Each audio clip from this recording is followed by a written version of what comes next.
I was constantly feeling as though, I guess, life was against me, and that's Right. the feeling that I had.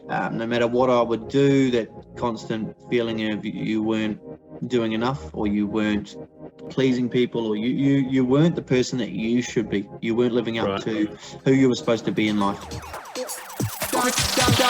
You're listening to the Everyday Legends podcast, the show that is dedicated to championing everyday men and supporting you in getting more from life, love, and the everyday. I'm your host, Mike Campbell, and the aim of this podcast is pretty simple: to support you in building rock-solid foundations, legendary integrity, and kick-ass relationships, with plenty of stories, a load of lessons, and a solid dose of some loving straight talk. So let's get started. Hello and welcome to another episode of the Everyday Legends podcast. I am your host, Mike Campbell. If you're new here, then hello, this is my face or my voice, depending on how you're consuming this. If you're listening to it, you can watch these on YouTube most of the time as well. Very excited to bring you today's guest, Mr. Zane Munro, the founder of For All the Brothers, which essentially is formed as an Instagram account with some quotes, some content to support men in and around their mental health.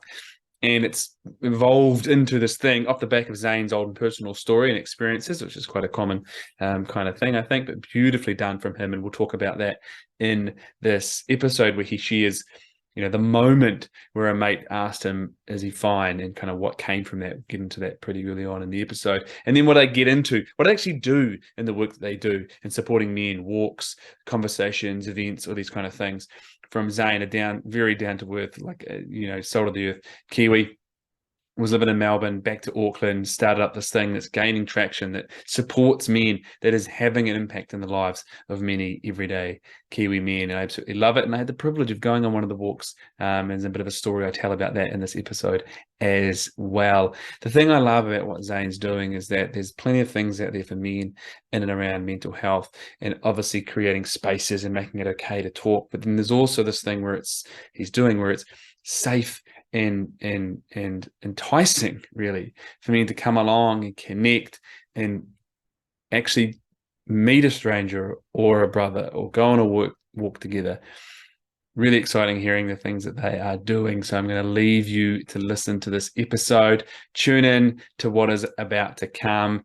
If you haven't checked out the show before, hang around, subscribe, all those things. Give us some feedback. Remember, your reviews are powerful in getting in front of this in front of more men that could use the support, that might be inspired by some of this stuff and take action in their own lives. All right, let's get into the show. Hey, a quick message from me before we get into this episode. You might not know this, but about 3/4 of the people who listen to this podcast haven't yet hit the follow button. Now, if you have got anything from this podcast, if you enjoy it, if it helps you in the past, my request, my suggestion is come and hit that follow button. Then not only will you get access to episodes first, but also it means it will get in front of more people. The bigger the show gets, the bigger the guests get, and the more men that we can support. So hit that follow button and enjoy this episode. Zane, welcome to the Everyday Legends podcast, brother. It's good to finally have you here.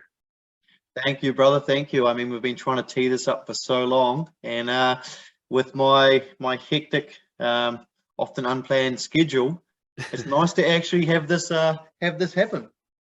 Yeah, man, I appreciate it, and I can certainly understand those things, and it can be hard to pinpoint things, and even time zones. It's not that far between here and New Zealand, but sometimes those are the hardest ones to work.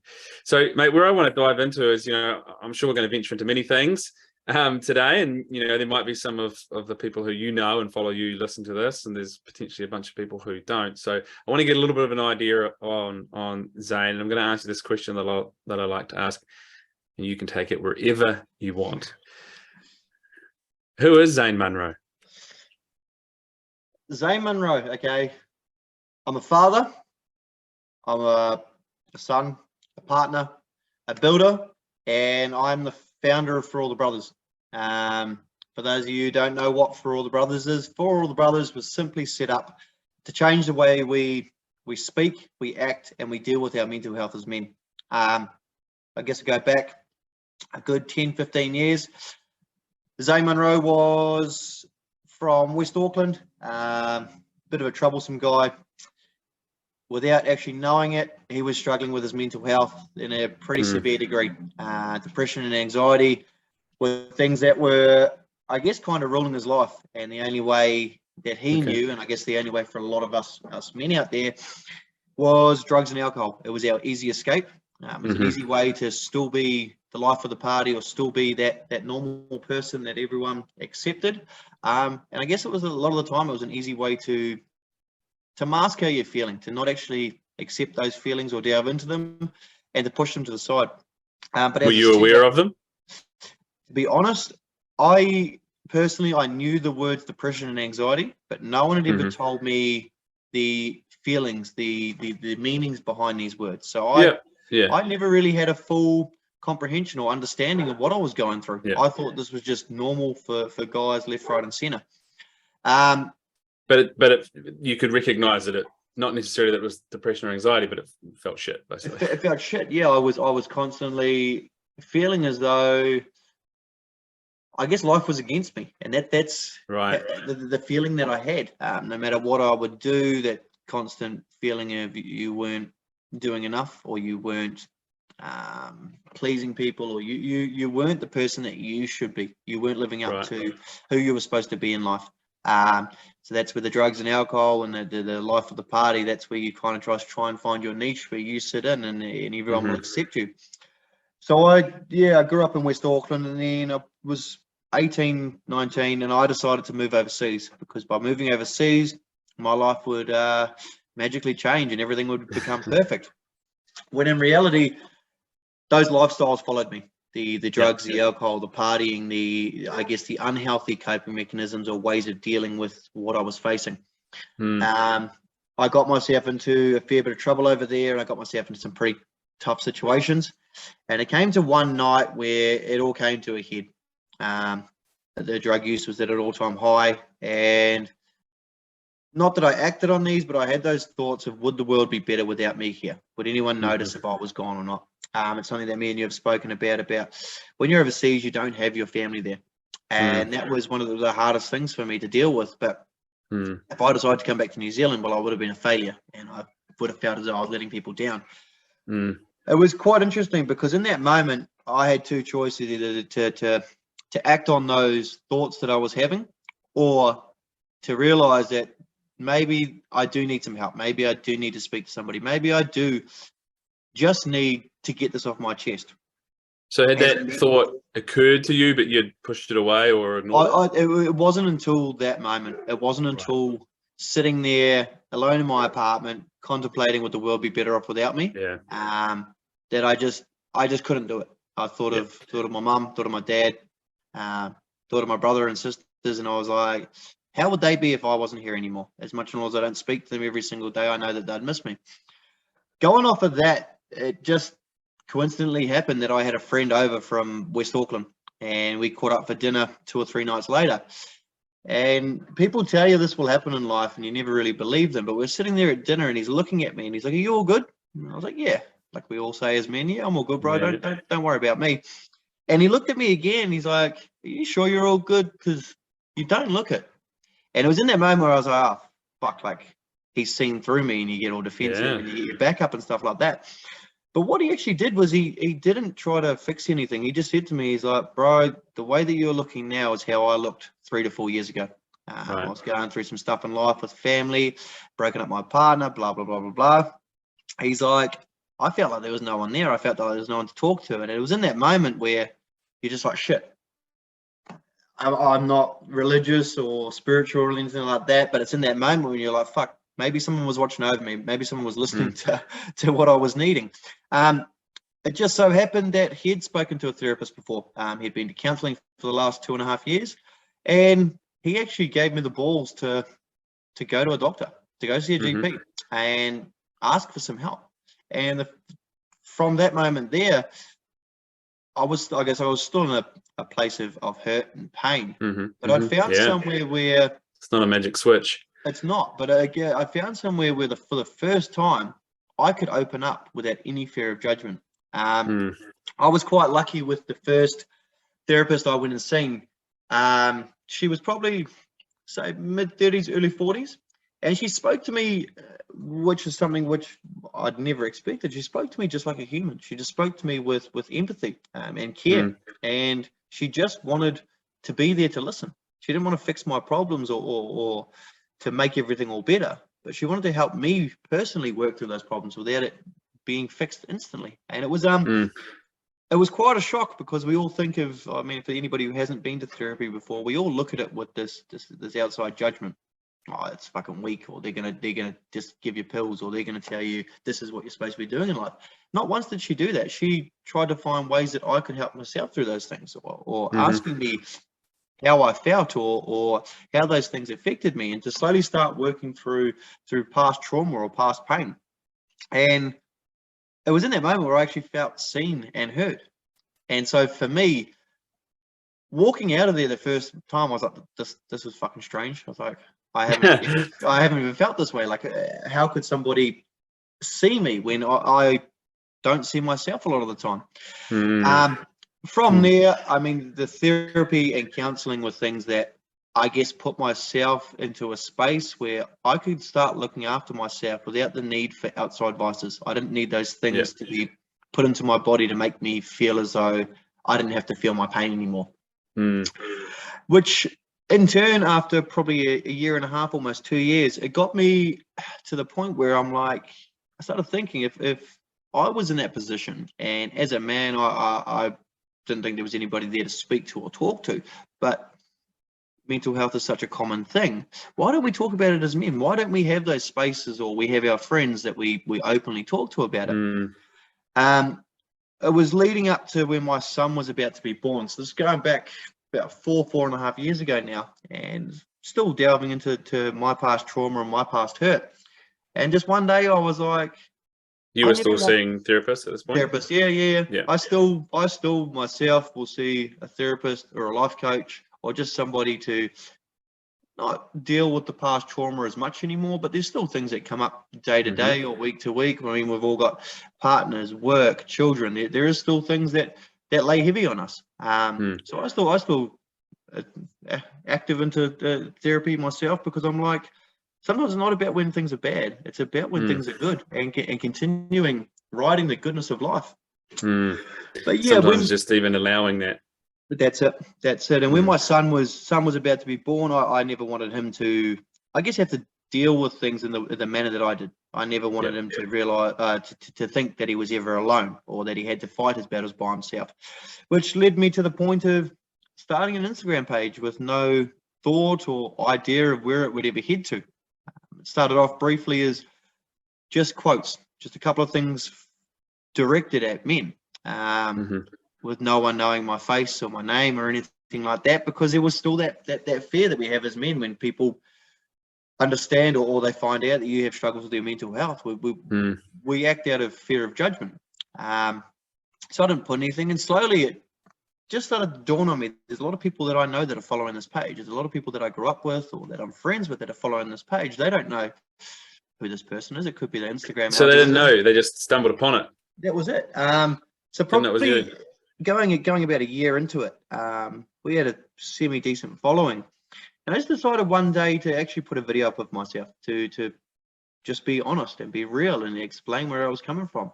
And from that moment there, I don't know if it was the respect I gained from the people that I loved, or the openness that I created with people that I class as friends, but it flicked something inside of me, and I'm like, there is a reason why men don't talk about this. Why don't we fight harder to create spaces where they feel comfortable to talk about it? From that moment there, For All the Brothers was born into something that I had no idea would ever be possible. I don't do For All the Brothers as a full-time job. It's completely unfunded and unpaid, but it's a passion project which has taken me places which I could never even imagine. Yeah, beautiful. I love that, and thank you for sharing that. And there's plenty in there, because I definitely want to explore where the term comes from, like the practicalities of the things that you do. But I love that there was this journey that you went on, and this mate who happened to show up. And as you said, when you said he could see through me, or at least it sounded like, and I see this a lot as well, this idea of, like I've got the facade of it's all good, how are you, I'm sweet as, I'm fine, and he saw through that to actually see you, right? He saw through the bullshit to see you. Yep. Does that feel like that was going on, like, oh, he sees what's going on here, That's or at least something? Yeah, there's depth. like he can't see all the depth. As men, a lot of us, I guess, when you're a younger male, you wear this mask, you wear this facade, as you're talking about, where you don't want people to see you. You don't want people to see the real you, because we've never been taught to be emotional or soft, or to talk about our problems. So you don't want people to see you. So when he first asked, he's like, "Are you okay?" Natural reaction, yeah, I'm all good. But the second that he seen through that little shield that I was putting up, it was a strange feeling, because a lot of us will experience that once in life, and it will change things for us forever. We either go one or two ways. For you. Or we either go one or two ways in that situation. It was something which I heard in a podcast one time, was a lot of people never want to be seen behind their mask. The natural reaction for us as men is to fight, is to I guess put that barrier up even stronger and get defensive. But when we begin to open up, we see that other people are looking at us too. And something that sat with me for a long time, because it's when you realize you do have people in this world who do care about you. Yeah, absolutely. And I think that can be like, I was going to say we all do, and it's an easy thing to say, and that can feel really fucking challenging to accept and take on board for some people, right? Like, no, I don't. But I mean, if you've got friends, then generally speaking, they care about you in some fashion. But we often think, as you've said a few times, is that fear of judgment, and will I be a burden, and can people hold this? And, everyone else has got all their shit together. Look, I can see it. And we miss that, oh, maybe I'm looking at their facades too. And then, there was this other piece that you spoke to there about the fear of judgment. You said, I sat down with the therapist and she made me feel safe, and she had empathy and compassion, right? Which is really the kind of counter, let's call it, to judgment. Yeah. And she saw you. Like, she really saw you, and by the sound of it, that was quite impactful, and it had a real kind of mark on you. Is that fair to say? That's the thing. I mean, like, a lot of us, we've never dealt with empathy, or somebody who's empathetic towards us. Fair enough, in life we go through people or stages where people are sympathetic.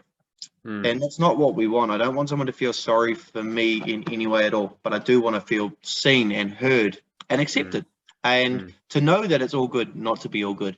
And she was the first person who ever put me in that situation, not only because it was her job, but because she had a human heart at the end of the day who cared. And well, it's her job for a reason. Right? Yeah, and that's it. And she's fucking good at it, because she woke me up a little bit, and she actually gave me reason to delve more into my thoughts, my feelings, my emotions, and the things that I was going through. Something that us as men, we've always been, I guess, told through society to harden up, or just to chin up and you'll be fine. Brush it off. We were never really told to embrace those emotions or those thoughts, those feelings, because we're all going through shit. And as kids, I guess we're told not to cry. As men, we should be told to cry a fucking lot more. Yeah, and I think, there's a challenge in my experience for a lot of guys in many things when it comes to, here's an idea and maybe it's not working for us, but at least it's familiar and I know it. And if I don't do that, what I've got to do the opposite. Like, if I'm not a nice guy, I'm an asshole kind of thing. Like, if I stuff every emotion away, I'm just going to be completely ruled by my emotions, and I'm going to be crying all the time, at the drop of a fucking hat. And it's like, that's the other end of the spectrum. There's a whole bunch of nuance there when you can actually start to explore some of your own human experiences. And then there's this, thing that's coming to mind from what you're sharing there. By the sound of it, she also allowed you to start seeing yourself. Yep. Because that's kind of it, right? Like, I pushed all that shit aside, and I in some way, I know it's there, hence the drugs and the alcohol and the coping mechanisms, because I don't want them to fucking come flooding in. And so actually I can look at those and I won't collapse, and other people can support me in holding it. Doesn't mean it's theirs, but I don't have to keep dragging that shit around, right? Yeah. And that process of actually starting to see yourself a little bit, again, we start to see the human in us. Yeah. And that's what someone said to me one day. We're having a bit of a chat, and was like, if you had a sack on your back and every 5 minutes someone dropped in a grain of rice, they may not be big things and they may not look heavy at the time, but when you carry around that bag of rice for a year, 5 years, 10 years, and all those bits of rice have been put in there, it's going to get to a point where you can't carry it anymore, where that load is backbreaking. And that's the same as our mental health. It gets to a point in life you go through, they don't even have to be the most traumatic things. It could just be these small daily things that are happening. You do need an outlet. You do need some healthy way of speaking on them. And that's why I believe therapy is such a good thing, even when people believe they've got everything in life sorted and they don't need to see a therapist, because it is just an outlet. It's a way of getting those things off your chest, expressing them, maybe looking for a little bit of help to deal with things in a better manner in life. But it's also just a place where you can go where you're unjudged and you can talk about the things that you've been through or are going through. So then for you, because, you know, there's this, by the sound of it, quite refreshing and almost empowering element of being seen, which perhaps we could argue, and the more we dive into it, is always available in some capacity.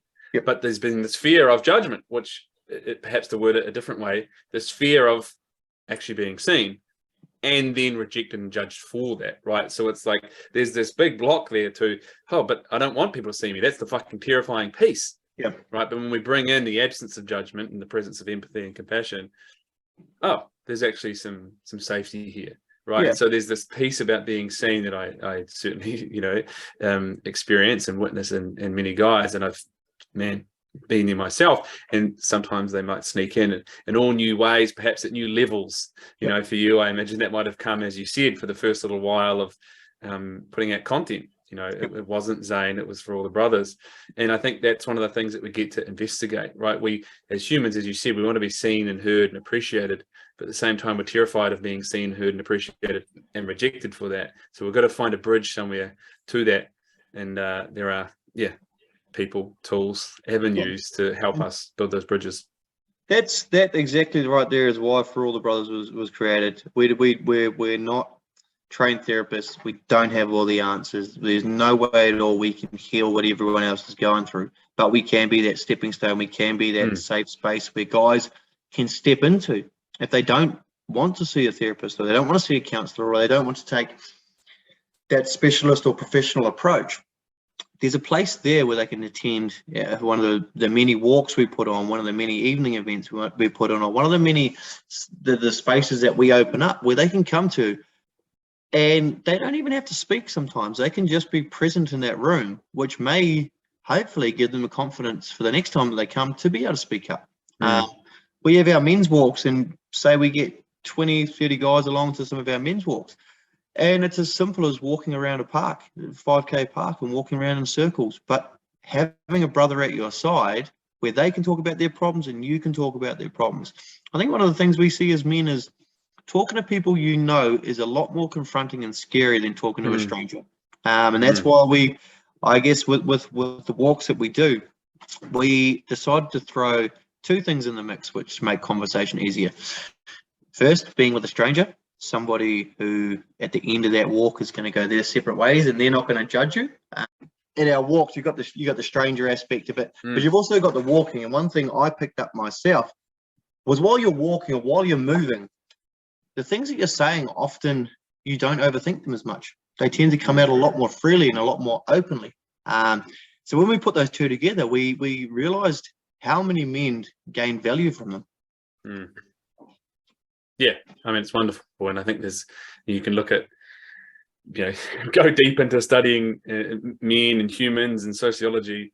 And, I think the more you look, you actually start seeing men operate really well when we're next side by side. Women tend to operate quite front on and at the same time as we're doing something. And so you combine those pieces of like side by side, we're doing something, right? And it takes a lot of that overthinking out of it. So then how did this piece come about? So you had an idea, let's form some things. First of all, you got the name For All the Brothers, enlighten us on that one.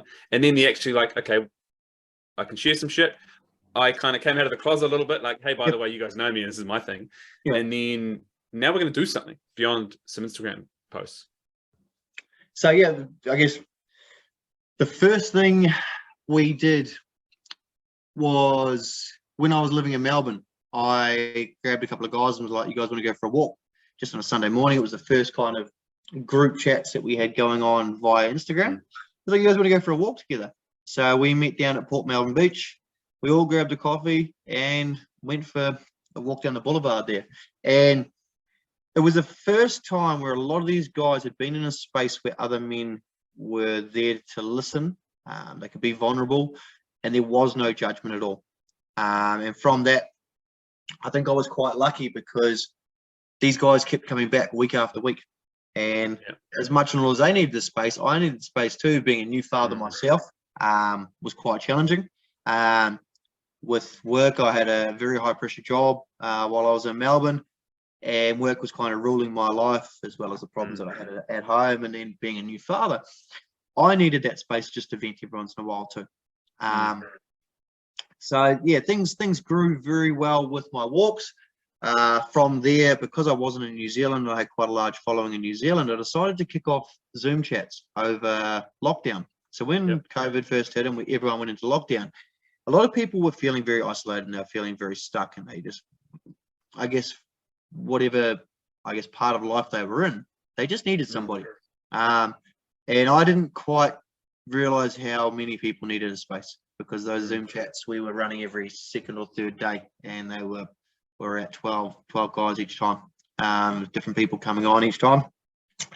So what happened through COVID, and I guess this is why it kickstarted for all the brothers a little bit more, I went through a bit of a rough breakup with my ex-wife.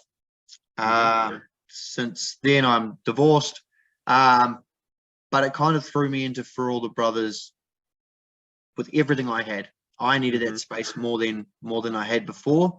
I needed people around me, and yeah, ended up moving back to New Zealand and putting everything I could into creating a safe space for men everywhere. Not only because I needed it too, fair enough, I had therapy and counseling and stuff like that, but I just wanted like-minded guys who looked like me, who acted like me, that I could go catch up for a walk and have a coffee with and just talk about that shit. Sometimes you can talk about it in a different language to how you speak to a therapist. And if anyone has been to the therapy session before, the way you talk to your brothers or your friends is completely different to how you talk to a therapist. So sometimes you wanted to get it out in your own language. You want to be able to swear a little bit more, or you just wanted to just vent. We kicked off a walk in Auckland, and I was absolutely blown away by the amount of people that turned up. From there, we ended up growing to 10 different walks all across New Zealand. Scattered all across the country. We had brothers who knew what I was doing, who found out what I was doing. They're like, we want to create these spaces too. We want to be able to have conversations with our brothers in such a simple manner. And it grew and grew and grew. Yeah, and I've had the pleasure of joining one of those when I was in New Zealand for a little while in Hawke's Bay. And I tell you, that was a funny day because I was on dad duties.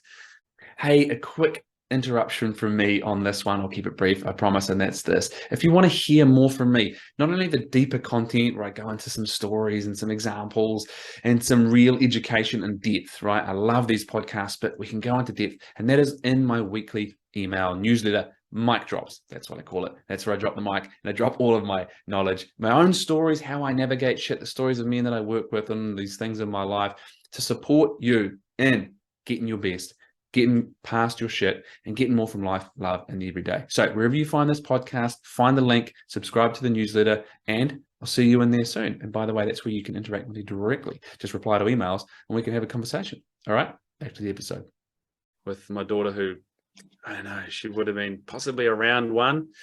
And there's this, Tomato Peak, if you know it, right? And we used to walk there a lot, but turns out there's a different place you can start from that I didn't realize, and there's many different tracks.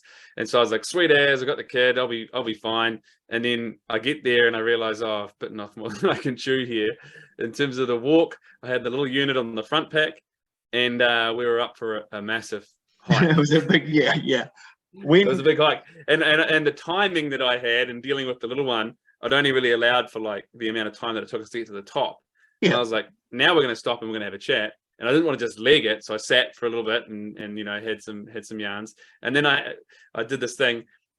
I've got the little one in the front pack and I'm holding her head like a neck brace and I'm running down the hill because I had no idea how to get down to the bottom car park where I'd met these fellas. Oh. Anyway, I got there in the end, and I knew that her mum would be sitting at home going, "Where are these guys? What have they been doing?"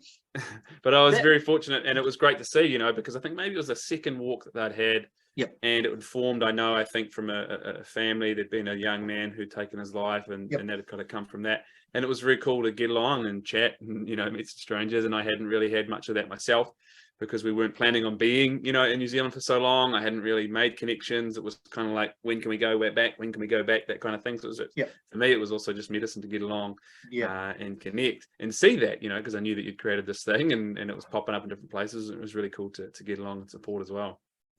That was the ones we'd had down in Hawke's Bay were they were actually really meaningful for a lot of people. There was a young guy down there, quite a big family, big group of friends, and he took his life, and it rocked a lot of people in the Hawke's Bay. It was pretty hard for a lot of them to process. We ended up being quite close with the Reed O'Leary family. And as well as Jack Jensen, who would have been leading the walk when you were down there. And they were people who, because they'd lost somebody very close to them, they wanted to do everything in their power that other men didn't have to face those battles, or I guess other families didn't have to lose a loved one. And that's where a lot of our supporters, I guess, who are behind the scenes with walks and events and stuff like that, that's where a place that they're coming from. Because everybody, when we look around, especially in New Zealand, there's 2 degrees of separation. Every single person I know has either lost a loved one to suicide, or one of their loved ones has lost somebody to suicide. And it's one of those things. We lose, on average, 650 people here in New Zealand each year to suicide. And I'm not saying suicide is the only, I guess, part of mental health, but it's a big part. And it's people that we're losing, where by creating these spaces, hopefully we can change that number, we can change the stigma, and we can get guys seeking or finding the help that they really need. Yeah, absolutely. And I think, I absolutely love it, and I applaud it and acknowledge you for it. And I think, there's so much need for, that as a really powerful starting point. As you said, someone can come along for a walk and maybe do nothing for a day, or nothing for 2 or 3 days. But when they feel that, oh, you know what, this is fairly safe for me to allow a little bit more of myself to be seen, we can stop carrying around so much of that bag, or at least empty some of the rice so it doesn't get so heavy. So then you have clearly been through a little bit of shit in your life, and including the last few years with some challenging stuff, moving back, COVID, and amongst that, parenting, a breakup. And then, the challenges of doing all the things that you do, a job, providing and running for all the brothers. So what for you seem to be the challenges when it comes to actually this thing that is for all the brothers? To be honest, it's reminding myself that my cup can't get empty, because I think anybody who works in a space where they're offering help for other people in any form, or they're creating spaces to, I guess, take some of somebody else's weight, they end up at the end of the day carrying some of that weight themselves. They end up emptying their cup. And I think the thing that I've had to remind myself, or I've learned the most over the last 5 years, is I have to be aware and fill my own cup as much as I can.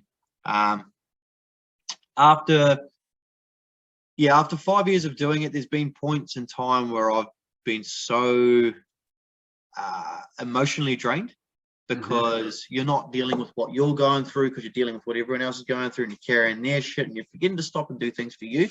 So I think one of the biggest things I've learned is just do what I need to do to fill my cup. It's as simple for myself as finding that routine, gym in the morning, doing the small things that make me happy. But yeah, it's been very challenging, I'd say 3 years for all the brothers. But the last 2, I actually have an absolutely amazing partner at the moment. Been together for the last almost 2 years, and she's a big part of For All the Brothers behind the scenes. She's actually one of those people who steps into your life not to just ride through it with you, but to help you make it better. And she's been a very influential part in helping me get For All the Brothers to the point that it is now, as well as I have 2 other people, Heather and Ryan, who help out behind the scenes.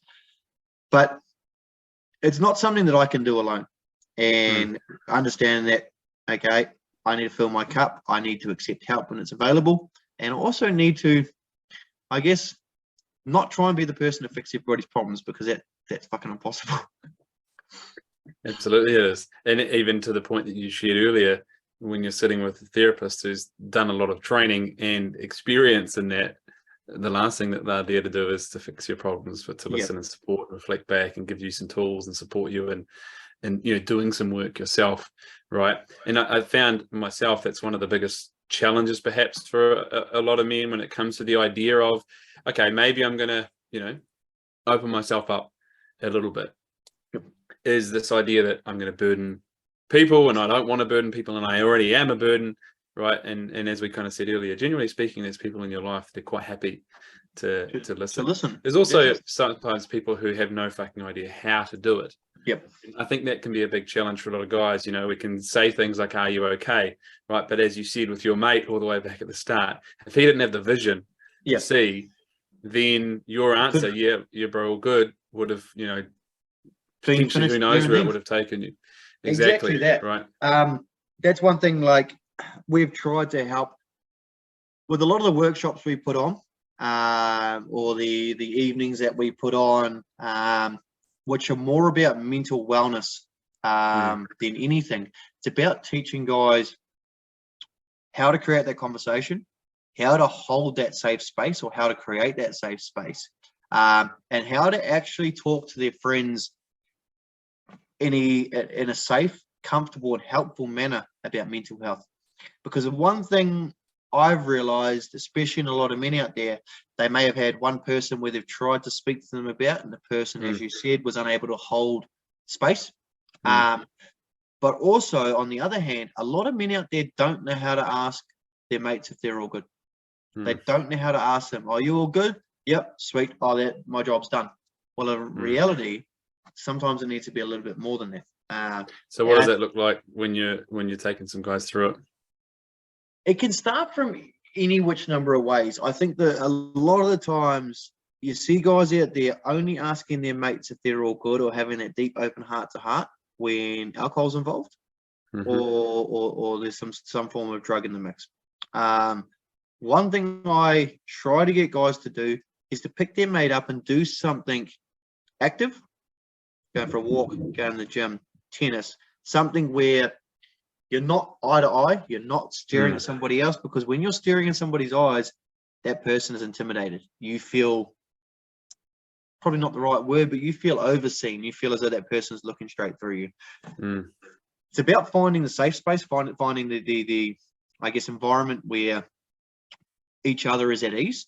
And it's about asking the right questions. Not, I guess, are you okay is something easy, and we all know how to ask that, but how are you feeling? How is things at home? How are you dealing with, or how are you currently feeling being a new father, if that was the situation? How's things going after your divorce? I mean, you get to that 30 plus age bracket, and people are going through divorces or long-term breakups and things like that, and it affects men. But being specific about the questions that you ask, because you see a lot of men out there and it's something that's publicized through media and everything like that. Are you okay? But in reality, are you okay? Is that a strong enough question to be able to delve deep into what people are going through? So I think one of the things we advise guys. It's a marketing campaign, but it doesn't necessarily 100%. have depth. Yeah, 100%. There's nothing behind it. You can ask anyone if they're okay, and they could say, "Yep, oh, okay, sweet as, end of story, carry on." But I think it's about approaching the things that people are going through in a specific manner, asking questions which are directed to where they are at in life. I mean, as men, we also, I didn't see that was happening, but you look around, and a lot of guys out there, you can see they're going through things, breakups, for example, divorces, problems with kids, when you go through a separation and kids go between parents and stuff like that. Money is another big issue you see a lot of men out there going through. I guess we've all been there, we've all seen it happen before. When money is tight, we stress as men. It's one of the biggest burdens we put on ourselves, because we see ourselves as providers, or the people that look after everyone around us, where money's an issue. And it's about directing your question to your friends about what they're going through, not to make them feel any less, but just to see how they're feeling. going off of that, it's about offering space with an ear and a shoulder, but no mouth. You don't want to be giving people advice. Sometimes you just want to be sitting there and letting this person talk to you, letting them say their things. You don't want to give them off the bat. Maybe later on down the track, you may be able to do these things, but off the bat, you just want to let these people feel seen, heard, and supported. You don't want to be telling them your life story or what you've been through, because at the moment, that's not going to help them. It's about slowing down the process and letting them feel comfortable before anything else. Then from there, I guess it's where you start talking to them. You start offering, I guess, either your input, your advice, if you've been through something very similar in life, somewhere where you've found yourself before. Speaking to them about maybe speaking to a professional or a therapist or a counselor of some sort. Opening up the space to come along to, and this isn't just based around me, but a men's mental health group, one of their walks or their evenings or something like that, and bringing them along to a space where there is other men in the room who have or are going through something very similar, where they can get some like-minded men's input without any fear of judgment. And then I think going off that, the most important one, which I try to remind guys all the time, and I think we should all learn, is to continue checking in. It's not just a one-day thing. A lot of people think, oh yeah, I helped them through that. But you're there for 5 minutes of it, or you're there for one conversation of it. That doesn't mean that the problems that he's going through or the struggles that he's facing are going to end at that point.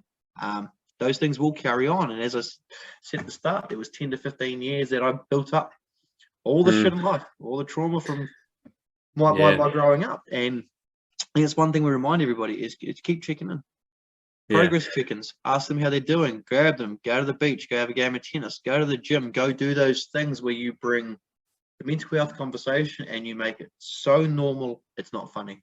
You go in the gym with each other, you're egging each other on, you're reminding each other of your personal strength and your worth, and you're pushing them to do better.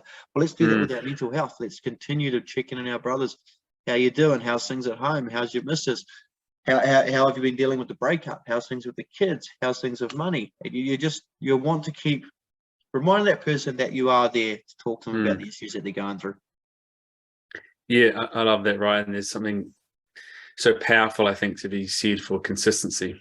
And, even to the point before, one guy might come to one event and he might sit on the sidelines and observe, but if he turns up again, then that was clearly impactful. And when he eventually talks, that matters, and that consistency matters, I think, for those people that are in our lives. It can help us build trust. And often we're looking at the world externally going, can I trust these people?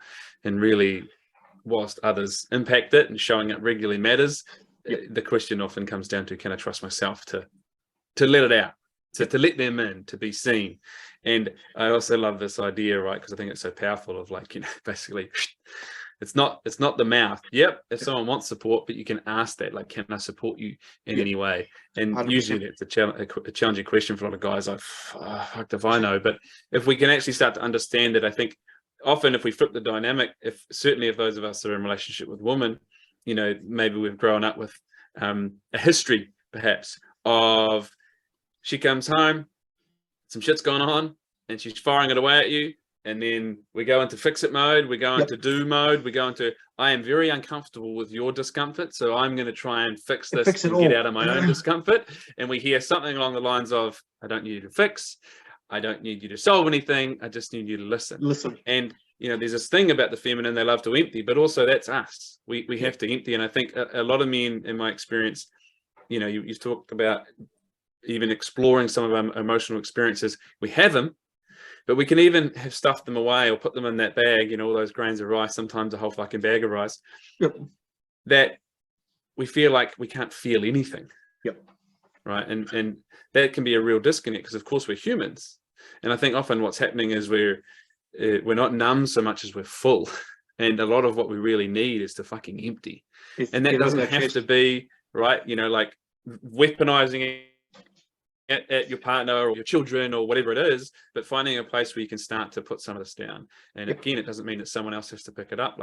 Okay, Zane, responsibility to pick this up, but someone who can hold space for it, as you said, and then, honor that, and then maybe facilitate the processing of it, but at the very least, starting that process of emptying and not being so full. because that can be one of the biggest challenges, right, to feeling. And then, you know, there's almost that double-sided aspect to what you're sharing in your own experience. Drugs and alcohol and things to avoid and numb and not feel those things. But at the same time, I might even approach those things to try and feel something. You know, I've heard that kind of line before, you know, like just to feel something. Yeah. And that's a real challenge, right? So one is perhaps I'm avoiding, the other is, you know, perhaps I'm full. And there's so much power and importance in actually being able to empty, so we're not carrying all that shit around.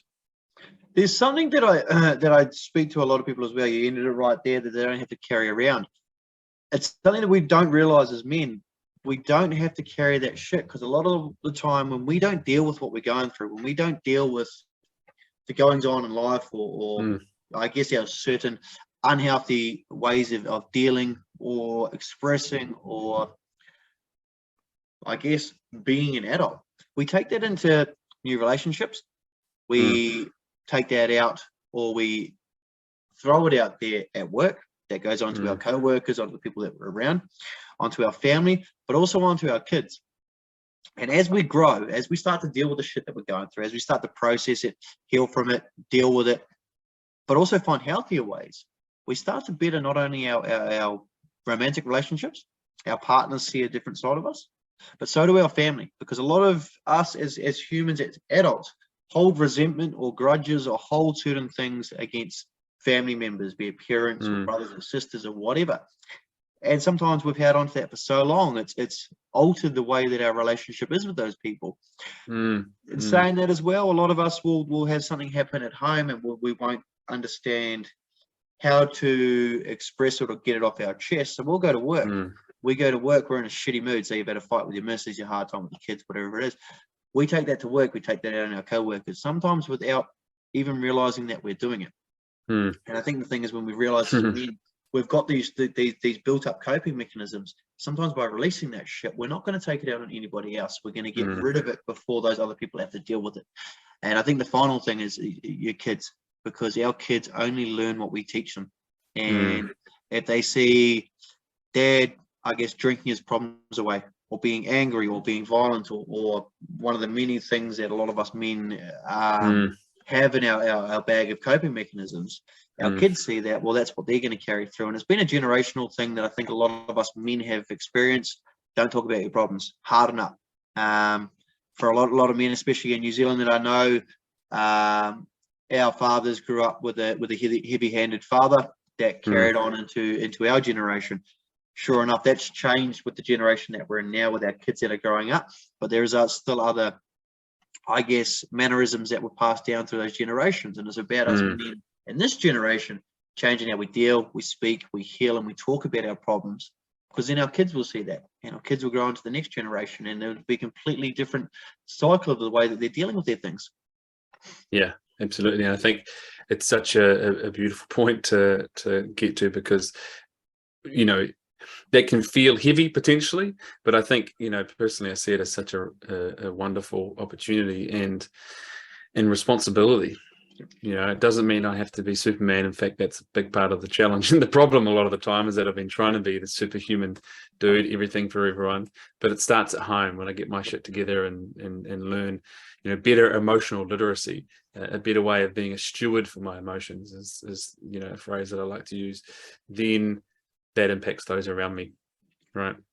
Zane, I'm very aware of the time, bro. So tell me, what's next? What's the vision for all the brothers? So we haven't released this yet, but it will be coming out in the next couple of days. We're currently working on our website at the moment. So I've never really been one to flaunt things like that, but I've got some people behind me who are like, look, get your shit together, sort your shit out, and step it up to the next level. So the For All the Brothers website will be, hopefully, the end of February, will be going out, as well as our merch store, because that's a question we get from a lot of people all the time. Where can I buy this, or when can I buy this? So the website with the merch store, mid-year, we're looking at finally, after a very long time, starting the For All the Brothers podcast, which is something we have been working on behind the scenes, but with such a busy schedule myself, it's been kind of hard to knuckle down that time. Of course. From middle of the year, we're looking at kicking that off. But also, in saying that, For All the Brothers, hopefully by the end of year, we'll be able to provide in-place mental health workshops.